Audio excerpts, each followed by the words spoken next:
Welcome to the Thriving Solopreneur Show, where you learn the stories and systems that have turned hardworking, self-employed business owners like yourself into highly successful, leisurely entrepreneurs.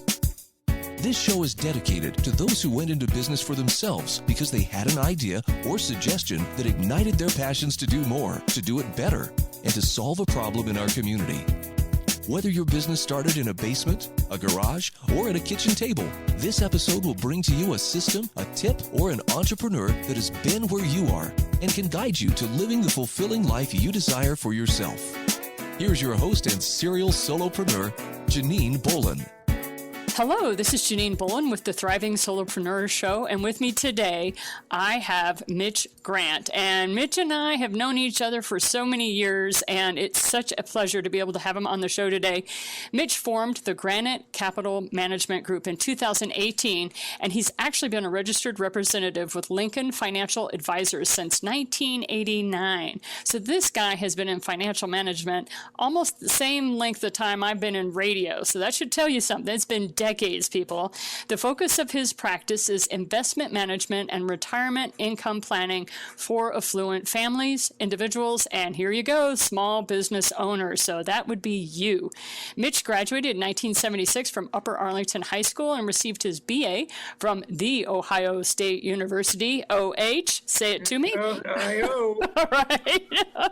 In 1980, he also is a graduate of Dale Carnegie Sales Leadership Course, qualifying as an assistant instructor. Mitch is a member of the 2001 class of Leadership Columbus and served on the board of Dublin Chamber of Commerce from 1998 to 2001. And let me just say, his bio continues to go on. And if you want to learn more about Mitch, go to his website at granitecapitaloh.com. Okay, Mitch, thanks so much for joining us today. Thank you very much, Janine, for having me. I've been looking forward to this. Yeah, it's a lot of fun when I finally can grab a investment person who actually knows what they're talking about. Many do, but unfortunately, because of so many of the regulations, they're not able to just go on to podcasting. But lucky for you, we're able to have you on. So I just want to say, number one, thank you for that. Number two, we were talking about, look, small business owners and investing, almost an oxymoron for some people. Like they're just struggling to get by. And one of the things I teach folks in my classes is how it's important that as soon as you have money rolling into the business, that you start investing that in some sort of a retirement plan or something. But you were telling me, look, these are some of the questions that people ask me all the time. So if you don't mind, let's hear those questions that you're asked frequently and often. Well, I'm asked about how do I set money aside? How can I best plan for that as a small business owner? It's tough because you've got to have capital ready to invest back in your business. You've got payroll, you've got a wide range of things. And establishing a 401k can be daunting for a small business, but there's also ways you can do it that are a bit more simplified, a simplified IRA. There's solo 401ks. There's a wide range of things you can set up. I recommend all of my small business owner clients, if they don't have a real good relationship with an accountant, get one. I know you work with an outstanding accountant, Janine, Mike Kirkland. I know he does a great job. And I think that makes a big difference. Find somebody like myself, a trusted investment advisor. Sometimes that's difficult to do. I think usually word of mouth is best, but online you can find out some information. You can also find out there if there's any complaints, consumer-wise. The websites of financial advisors have more and more ways to check up on them. So you can do a little shopping there, but I think word of mouth is best for an accountant and a good investment advisor. And plan out your cash flow using a good accountant. Try to pay yourself first. Look at all the different kinds of IRA-style vehicles that are at your disposal. Some require matching contributions, a few don't, based upon your size and what your needs are. A lot of my clients this year have been qualified for the payroll protection plan. And that's been a very big help to allow clients that own businesses to keep their payroll, to not lay people off. And even if they do, they can still get partial forgiveness for their payroll protection plan money. And now for smaller business owners with the employees less than 20, there's a whole new program that's available now. So you'd have to have a good relationship with an accountant or specifically a bank. I recommend a community bank for this purpose. And that can also be a big help. So there's money out there for small businesses that have really been impacted by COVID-19. To get the new payroll protection plan rollout, you have to have proven that you had revenue loss of at least one quarter in the calendar year 2020 compared to calendar year 2019. So I think most small businesses can qualify. The big businesses are out of this deal. Okay, so it's 20 employees or less only. So for those small businesses, there is some help out there as well too, and that can help seed some simplified employee pension contributions and things of that nature as well too. So I hope that's helpful. No, it's totally helpful. And one of the things that I wanted to share with people is that Mitch is straight up. He's very direct. And one of the things that I enjoyed working most when I was out in Ohio and working with Mitch was the fact he's very educationally oriented. It behooves him. It's in his best interest that you understand exactly what he's saying. And so I'm speaking to a lot of the female entrepreneurs out there. You know how a lot of times you'd go into a financial planner's office and they would speak to only your husband or your male partner and you never got eye contact with the guy. One of the things I wanted to share with you is that find that financial planner that treats you as the person that you are, a person who is desperately trying to learn what it means to be investing. So let's talk about some of those very successful entrepreneurs out there that we hear about, such as Gary Vaynerchuk and others who talk about how they totally blew it out of the water as far as they paid themselves first. Like their business, they made sure they didn't go into debt for their business. That was rule number one. Rule number two was they paid into their retirement accounts first before they did anything else, and then the rest of the money was left for the business. And I thought that was kind of a novel approach. So talk to us about how you recommend people not going into debt for their business, and how would you start learning to invest? I mean, what are first steps? Not all of us were trained, in this. Well, I think there's a lot of good tools on the internet. Too many to really name here, but you could start there, word of mouth. Who of your friends have a good relationship with somebody that does what I do, and get started. Pay yourself first. It's how do you dig potatoes out of the ground? Start digging. How do you eat an elephant? One bite at a time. All these sayings I remember from my early days. It's very true. It's a process, but you have to start. And you can start with some online education. You could start with, it could be Motley Fool. It could be a wide range of things. I don't really subscribe to getting these newsletters and gurus. I think it's more fundamental allocation between stocks and bonds. I think stocks for the long term are definitely the way to go. Have a diversification between different types of industries, even some overseas investing, invest for the long term, pay yourself first on a before tax basis, but also consider things like Roth IRAs. But all these things make a big difference. If you start young, you're going to have a lot more money down the road. And then with your business, you'll plan for it and plan for net expenditures after you've paid yourself first, I think is prudent. And again, find that good accountant. I think that's very important. And there's a lot of other aspects out there as well, too, for small business owners. And debt is important. Interest rates are low, but it's also very tempting to really leverage too much, thinking that the money's free, and it's not. You have to have rainy day money as well too, and there's a lot of things to balance. But paying yourself first in a small way is easy. Having those cash reserves is a bit more difficult. Borrowing a lot of money right now is a lot easier than it was, but you just have to be careful. Right, because I end up then getting them as clients because we start working them into this debt-free lifestyle for a while, and then I can hand them off to people like yourself. So the joke in the entrepreneurial community is the very first person you hire after you start a business is, of course, your bookkeeper or your CPA, right? That's the first one. It's like people want to get rid of having to do the receipts, putting receipts into QuickBooks or whatever. Yes, very time consuming. Right, and that way you have more time opened up for you to do what you do best. And then the second person that you hire is usually the attorney, because you have some sort of contracts or something like that you're trying to work out.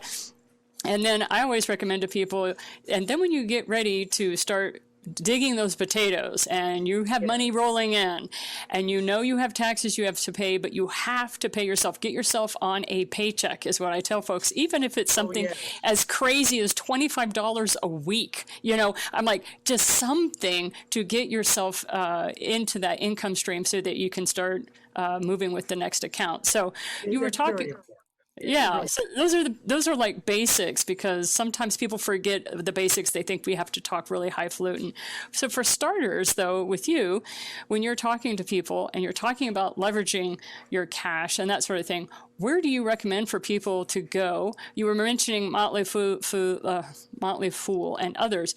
But I remember when I walked out of your office, you handed me a book. And I remember that book was very helpful at helping me to understand how to even invest, because I came from a family that was paycheck to paycheck, and you basically helped me invest. So do you have a reading list or something, or books that you think are very appropriate for people like me who were total noobs when we walked into your office? I know the old one's out of print now, but it is a classic, is The Millionaire Next Door. And that was my favorite years ago, though it might be considered a bit out of date right now, but it can still be found on Amazon. I think that's a fabulous book. And they talk about paying yourself first, and talk about stocks for the long term. That's another good one by Jeremy Siegel, Stocks for the Long Term. That's a great book, consumer oriented. And there's so many out there, but those are two classics that I like. And they really get into paying yourself first. They get into also the lifestyle, is living below your means, and that debt-free lifestyle, Janine, that you talk about, which I have as well too. And I think that's a smart way to do it. It relieves a great deal of pressure, also allows you to make more long-term decisions too. One of the fun things I like to share with people is that you build the life you want, and then you fit your business into the cracks. Because if you do it that way, then it's amazing how your business will thrive in the cracks, just like you see trees growing along sides of buildings and stuff like that. I like to use that metaphor because some people think they have to do it the other way around. They have to work really, really hard for 10 years in order to have the life they want, and they delay that. And it's like, no, if you're not happy living the life you currently are, then you've got something really backwards with your business model. And I think more and more people are coming into alignment with that. So what do you recommend for people who are like, okay, I know what lifestyle I want. What are some really good first steps for them to start launching out into that? Well, I think you have to do an assessment of yourself, and an assessment of what your passions are, what energizes you. If you don't bring energy to your job and your career and your business, it's going to suffer. You will suffer in getting to where you want to go. And I think your customers, your clients will recognize that as well too. So you have to bring energy and a belief to what you're doing. And I see this in my career. I have to re-energize sometimes, and a lot of that's educating yourself more, getting into some sort of a business community, a peer group, a study group. A networking group, I think, is very important. Share ideas that way, and don't act in isolation. I've also found a lot of strong motivation in my church. I'm in a men's group that's just fantastic. A lot of entrepreneurial, hard-charging guys, but we can sit down and put things in perspective. You'd mentioned it before, you can fit your business into your lifestyle, but it's sort of like there's some parables from the New Testament about the seeds planted in coarse soil, within thorns, and on the rich soil. If the seeds are planted in the rich soil, things are going to grow. And that rich soil are your passions, your beliefs, your family life. You can strike a balance and your business to maybe a greater degree than you think, and plant those seeds in richer soil, bring energy to it, and things will grow. And a lot of people get wrapped up in a lot of the tech, or the way, or the how am I supposed to do this, or what way is best. And a lot of times it's like, well, what works for you? Right? People forget that this is all about you and the life you're trying to create for yourself. This isn't about what will work best for other people. And I think that is where some entrepreneurs get away from that. So before we get too esoteric, though, I want to call upon some of your experiences that you've had in your own business, because you worked for other people for quite some time and then you struck out on your own as well. And one of the things I really loved about when you struck out on your own was you really pulled in your ancestry and you made that very much your branding. It's like when you go to your website, there is no doubt about where you came from and what you believe in from that. And that is important, especially in the financial community. So do you want to talk a little bit about how you made that shift from working for other people to really striking it out on your own? Well, Gina, I really appreciate you bringing that up. I think that's a good observation. And I sat down for a long time and thought about what kind of corporate identity I wanted, a practice identity. And it finally just came out. What you're describing is, what's my background, what's important to me, and what could clients relate to. And it really became pretty simple, pretty direct. An immigrant story. My great-grandfather immigrated from Scotland. He was a stonemason, a quarryman. He got work in various stone quarries, ended up supervising two of them. And I drew from that. It was pretty straightforward. It was all of a sudden, wow, this is pretty obvious. They cut these big stones, foundational stones for major buildings, including the Washington Monument. Big public buildings. So these were cornerstones. These were foundational stones. So we're putting together a foundation of financial independence. So I think that's something people can relate to. And I have some pixelated archival family pictures that go back well over 100 years in the hallways of my office. And for new clients coming in, I show them a little bit about that background. Here's my grandfather. Here's my great uncle. Here are them, 100 years ago, and hardworking, cutting these stones and building these structures. And that's what we want to do for you, is help build a strong foundation. Strong foundation, a brighter future. That's my slogan. So it came pretty easy, but it wasn't at first, because if you start thinking about what is brand X doing, what are these guys across the hall doing or down the road? Ask them, what are you doing? And what's important to you? So people understand that, and they appreciate your family background, personalizing things, talking about your background. People want to get to know you if they want to make a big commitment for a relationship. And I think has to be a committed relationship for something long-term, like your personal finances and investments that create financial independence and eventually generate retirement income. That relationship is important. And the better they get to know you and your background, the stronger that relationship's going to be. I just remember when you and I were sitting across the table and you were like, here it is. And you handed me your folder, and I'm opening it up and I'm looking at all those pictures upon pictures of what your ancestry was like and the immigrant story, because I had something that was similar. And that's one of the things that I wanted to share with people, is that you really want your clients or your customers to super connect with you in very deep and meaningful ways, especially because you are doing this business out of a passion of wanting to help others. And so in order to do that, you really do have to share quite a bit of yourself, even if you're a little embarrassed by it. Some people would not think it was a good thing to talk about their Irish background, or, because we had to come over because of the potato famine or whatever like that. And so it was interesting to be able to see somebody have that presented out there in the way that you did. So thank you for sharing, because it's on the website. You guys can take a picture at some of those pictures on the website. In fact, the quarry that my great-grandfather ran for decades, in my background, is right behind me. There are these little mountains, little hills, but it's right over the mountain, right behind my head on my screensaver. But I've also seen this kind of thing in real successful family restaurants, where there's family archival photos going back years and years, and either the restaurant or an immigrant story, things like that. I've seen that in a lot of successful businesses. And also, father, son, or daughter accounting firm, or car dealerships. So you see this kind of thing. I think you can really play on family, and that's what it's all about, because we're trying to help families, and that's what we want to talk about.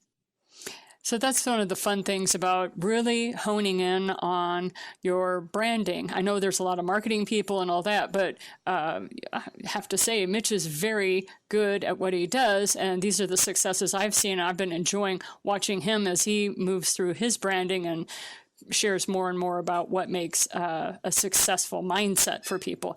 So do you have any closing thoughts you'd like to share with us regarding people's personal finance and investing? Well, I think you have to surround yourself with enthusiastic, positive people that are your employees, that are your peers. Try to interface and network and relate with them as much as you can. You have to do a deep dive into what's important to you and express that in your business every day. And people will take to that. When people that don't know me or introduced to me, see my business card or hear the name of my firm, they think maybe it's a play on my name. But then when they come into the office, oh no, there's a real, and they look at my brochures and go on the website, there's a real story behind it. It wasn't something just made up. And I think people, that they really take to authentic leadership. So build that authentic leadership by getting to know what's important to you, surround yourself with like-minded people, and those important aspects of your life will come out as a passion for what you do as a business. And people, they're going to take to that. I couldn't agree more. Thank you very much, Mitch Grant, with us today from Granite Capital Management. If you would be so kind as, how should people get a hold of you if they want to learn more about you? Well, they certainly can go on the website, Granite well, you know it. The Granite, Granite Capital, OH. OH.com. Yes, go on the website. I think that's a great way to start, and then all my contact information is there. Appointments can be booked virtually as well too, so it's very easy to do. Yes. Thank you so much for your time today. I really appreciate having you on the show. Very much so. At www.granite.capitaloh.com. So thank you, Janine, very much. I enjoyed it. Have a great day today as you move through your business as a thriving solopreneur. Remember to keep your feet firmly on the ground as you reach for those stars. Thank you for listening to the Thriving Solopreneur Show. We hope you found this episode helpful and uplifting. Be sure to visit us at JanineBolon.com/podcast, where you'll find a library of videos, books, and podcast programs to guide you to the future you envision for yourself. We also ask that you visit our sponsor, the8gates.com, for the books and online courses that share with you the debt-free living lifestyle that allows business owners like yourself to flourish. Have a great day, and see you next time.